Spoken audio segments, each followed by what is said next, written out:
Hello everyone, I hope you all are fine. आज हम 12th economics के अंदर जो हमारा फर्स्ट चैप्टर है इंडियन इकोनॉमी का, उसके अंदर आज हम अपना नेक्स्ट टॉपिक स्टार्ट करेंगे जो कि हमारा है इंडस्ट्रियल सेक्टर ऑन द इव ऑफ इंडिपेंडेंस। कि इंडिपेंडेंस के जस्ट बिफोर हमारा जो इंडस्ट्रियल सेक्टर है वो कैसा था, ठीक है, ये हम इसके अंदर स्टडी करेंगे।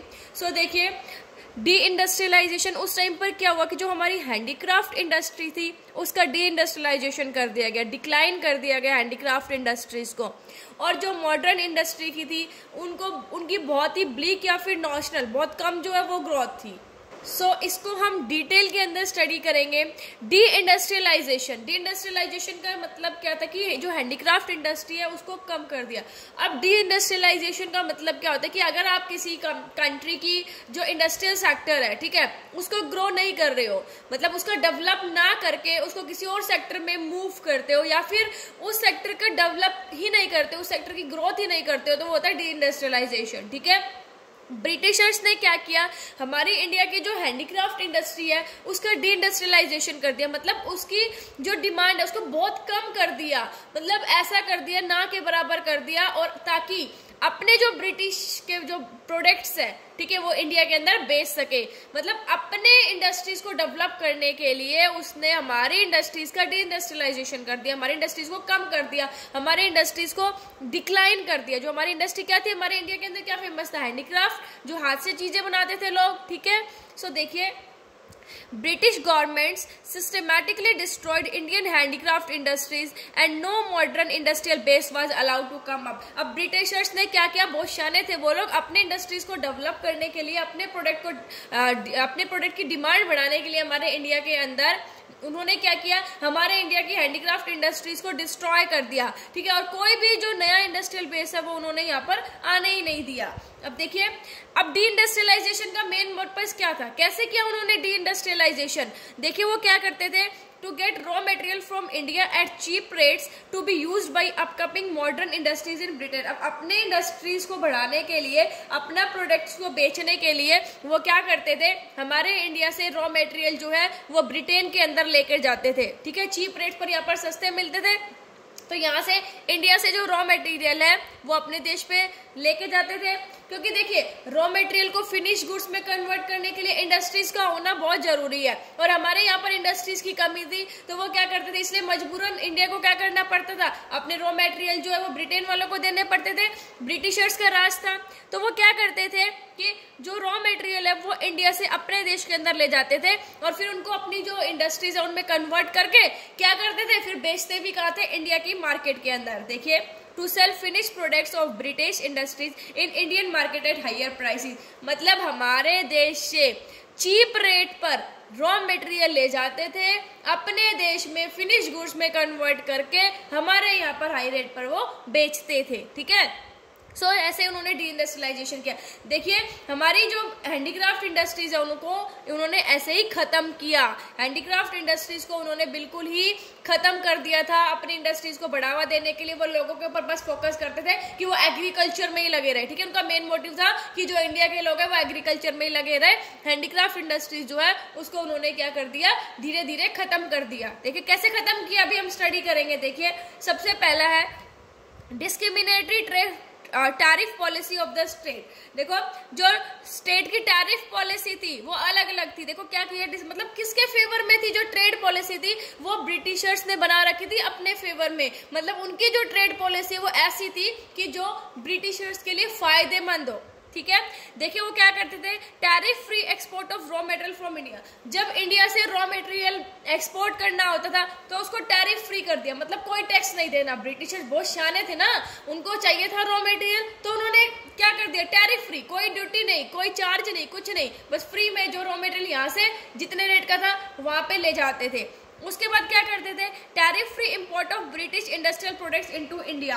अब भाई इंडिया के अंदर उन्होंने अपनी मार्केट सेट करनी थी, इंडिया के अंदर उन्होंने हैंडीक्राफ्ट इंडस्ट्री को खत्म करना था, तो वो क्या करते थे कि अपने प्रोडक्ट को जो ब्रिटेन में बने थे, ठीक है, जो ब्रिटिश प्रोडक्ट्स हैं उनको इंडिया में बेचने के लिए टैरिफ फ्री कर दिया। मतलब अगर वो प्रोडक्ट वहां पर 500 का है तो यहाँ पर भी 500 का ही था। इंपोर्ट करने में कोई भी टैक्स, कोई भी चार्ज, कोई भी ड्यूटी नहीं थी, उसको टैरिफ फ्री, टैक्स फ्री कर दिया।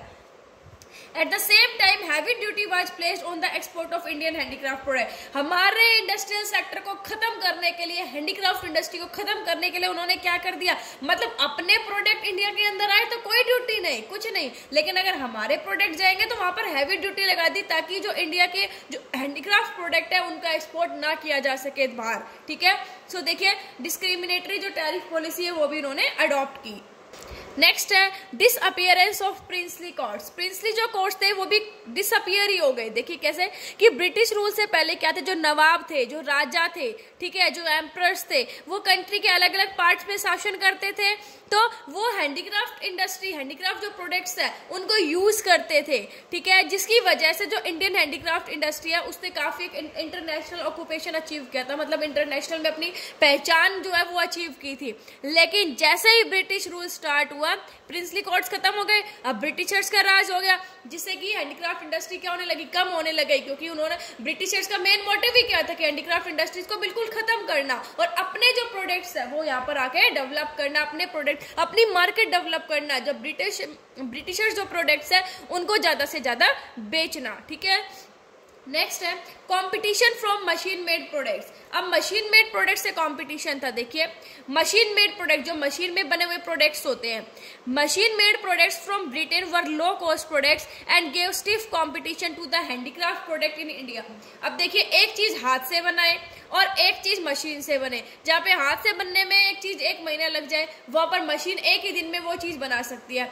तो अब जो मशीन से बनी हुई चीजें थे उनकी कॉस्ट कम आती थी। जो ब्रिटेन में जो मशीन से प्रोडक्ट्स बनाए जाते थे उनकी कॉस्ट कम थी, किसके कंपैरिजन में, जो हमारे इंडिया के अंदर हैंडीक्राफ्ट प्रोडक्ट थे उनके कंपैरिजन में। ठीक है, तो जो मशीन मेड प्रोडक्ट्स है उन्होंने बहुत टफ कंपटीशन दिया हमारे हैंडीक्राफ्ट प्रोडक्ट्स को, जिसकी वजह से देखिए machine made products out excelled Indian handicraft products in precision and quality. जिसने जो मशीन मेड प्रोडक्ट्स थे उन्होंने हमारे जो इंडियन हैंडीक्राफ्ट प्रोडक्ट्स थे उसको आउट एक्सेल्ड कर दिया, बाहर कर दिया।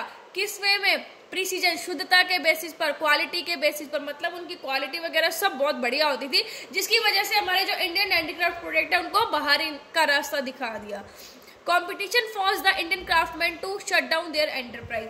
अब जो क्राफ्टमैन है, क्राफ्टमैन कौन होते हैं, जो हैंडीक्राफ्ट प्रोडक्ट्स बनाते हैं, हाथ से चीजें बनाते हैं, तो कंपटीशन इतना था कि वो क्राफ्टमैन क्या करें, उन्हें हार कर लास्ट में अपने जो एंटरप्राइज है उनको बंद करना पड़ा। ठीक है, तो मशीन मेड जो प्रोडक्ट्स थे उन्होंने इंडियन हैंडीक्राफ्ट इंडस्ट्री को काफी कंपटीशन दिया, उसकी वजह से भी जो हैंडीक्राफ्ट इंडस्ट्री है वो उसका डिक्लाइन हुआ। नेक्स्ट है न्यू पैटर्न ऑफ डिमांड। अब नई नई डिमांड होने लगी, जैसे जैसे युग चेंज होता है डिमांड भी चेंज होती है, नई नई जनरेशन आती है, उनके लाइफस्टाइल्स अलग होते हैं। ठीक है, तो देखिए owing to the impact of British culture, a new class was emerged in India which was keen to adopt the Western lifestyle। अब ब्रिटिशर्स ने इंडिया वालों को ऐसा बना दिया था अपने प्रोडक्ट सेल कर करके यहाँ पे कि जो इंडिया के लोग थे वो भी ब्रिटिश जो प्रोडक्ट्स है उनको यूज करने लग गए थे, उनके हैबिचुअल बन गए थे। ठीक है, तो जब ब्रिटिश कल्चर ने क्या हुआ, एक नई क्लास ऐसी इमर्ज कर दी इंडिया के अंदर कि अब सारे के सारे उस वेस्टर्न लाइफस्टाइल को अडॉप्ट करने के लिए राजी थे। ठीक है, this changes the pattern of demand against the Indian products and in favour of British product. अब इसने क्या किया, ऐसी क्लास इमर्ज होगी जो वेस्टर्न लाइफस्टाइल अडॉप्ट कर रही थी। अब क्या हुआ कि डिमांड चेंज हो गई इंडियन प्रोडक्ट्स के लिए, मतलब अब लोग जो है वो ब्रिटिश प्रोडक्ट के फेवर में आ गए थे बजाय के इंडिया प्रोडक्ट्स के, इंडियन जो प्रोडक्ट्स है उसके। ठीक है, सो इस तरह से जो इंडियन इंडस्ट्री है वो एकदम फिनिश हो गई, एकदम खत्म हो गई थी। फिर है introduction of railway in India. देखिए रेलवे आना बहुत अच्छा था हमारे देश के लिए, बहुत अच्छा काम करके गए थे वो, और जब फर्स्ट ट्रेन है वो बॉम्बे टू ठाणे जो है वो चली थी। ठीक है, लेकिन यहाँ पर जो रेलवे के कुछ नेगेटिव इफेक्ट थे। ठीक है, अब देखिए क्या नेगेटिव इफेक्ट थे। With the introduction of railway size of the market for the low cost British products tended to expand while it started shrinking for the high cost Indian product. अब देखो Britishers जो product थे वो काफी सस्ते थे, railway चालू हुई, रेलवे के थ्रू वो प्रोडक्ट्स आने लग गए। ठीक है, लो कॉस्ट थे, लोग उन्हें वो यूज करते थे, क्योंकि इंडिया के अंदर जो प्रोडक्ट्स वो यूज करते थे उनकी कॉस्ट बहुत हाई होती थी, इसलिए लोगों ने इंडियन प्रोडक्ट्स को छोड़कर ब्रिटिश प्रोडक्ट्स को खरीदना स्टार्ट कर दिया। उनकी जो मार्केट है वो बढ़ गई और रेलवे के कारण ये ज्यादा हुआ। ठीक है, सो इन वजह से जो इंडियन की जो हैंडीक्राफ्ट इंडस्ट्री है वो क्या हो गई, डिक्लाइन होती चली गई। ठीक है, अब नेक्स्ट है कि अगर जो मॉडर्न इंडस्ट्रीज आई उनका बहुत ब्लिक, ठीक है, बेरंग या नॉमिनल, थोड़ी सी नॉशनल ग्रोथ थी, थोड़ी बहुत। देखिए कैसे, under the British Raj modern industries show only bleak growth. जो ब्रिटिश राज के अंदर जो मॉडर्न इंडस्ट्रीज अब आने लगी उनमें बहुत कम ग्रोथ हुई। हाँ, 19th सेंचुरी के सेकेंड हाफ के बाद इन मॉडर्न जो इंडस्ट्रीज उन्होंने अपनी इमरजेंस को दिखाया। ठीक है, क्या ऑब्जर्वेशन थी। अब क्या हुआ कि यहाँ पर क्या होने लगा, जो प्राइवेट एंटरप्रेन्योर्स है वो इंडस्ट्रीज एस्टैब्लिश करने लगे। जैसे किसने किया, आयरन एंड स्टील, जो Tata iron and steel company है वो 1907 में बनाई गई। शुगर, सीमेंट और पेपर इंडस्ट्रीज है, मतलब अब प्राइवेट जो एंटरप्राइजेज है वो हमारे देश में जो है अपनी अपनी जो ये कह सकते हैं हम एंटरप्राइजेज ये एस्टैब्लिश करने लगे, कंपनीज आने लगे। ठीक है, फिर है the state participation in the process of modern industries was limited. लेकिन जो स्टेट का पार्टिसिपेशन था जो मॉडर्न इंडस्ट्रियलाइजेशन में वो बहुत लिमिटेड था। मतलब आई, ये इंडस्ट्रीज आई लेकिन बहुत कम ग्रोथ हुई। अब क्या था, उस टाइम पर कैपिटल गुड इंडस्ट्री नहीं थी। ठीक है, मतलब अब देखिए रॉ मटेरियल है हमारे पास, लेकिन रॉ मटेरियल को फिनिश गुड्स में कन्वर्ट करने के लिए हमें मशीनरी वगैरह तो चाहिए। तो यहाँ पर जो कैपिटल गुड्स इंडस्ट्री है वो नहीं थी। कैपिटल गुड इंडस्ट्रीज क्या, कौन से गुड्स प्रोड्यूस करती है, जैसे मशीन और इंडस्ट्रियल प्लांट्स, जिससे इंडस्ट्रियलाइजेशन होता है। भाई रॉ मटेरियल को फिनिश गुड्स में कन्वर्ट करने के लिए इंडस्ट्रीज का होना बहुत जरूरी है। ठीक है, अब देखिए, अब कैपिटल गुड्स इंडस्ट्रीज जो है वो थी नहीं यहाँ पर, मतलब जो मशीन्स वगैरह है, रॉ मटेरियल है, लेकिन फिनिश गुड्स किससे करें, ना तो कोई मशीन ना कोई इंडस्ट्रियल प्लांट्स। तो इन इंडस्ट्रीज की अब्सेंस में जो इंडस्ट्रियलाइजेशन है वो काफी कम सारा, ठीक है, कोई इतना ज्यादा जो है वो ग्रो नहीं हुआ। तो ये थे कि कैसे, देखिए कि जो हमारा इंडस्ट्रियल सेक्टर है इंडिपेंडेंस के जस्ट बिफोर जो वो कैसा था, कैसे हमारी हैंडीक्राफ्ट इंडस्ट्रियलाइजेशन जो है उसमें कमी आई। ठीक है, मॉडर्न इंडस्ट्रीज की कोई ग्रोथ नहीं हुई, इतनी ना के बराबर हुई। सो आई होप ये टॉपिक आपको समझ आ गया होगा। Thank you, stay safe, stay home.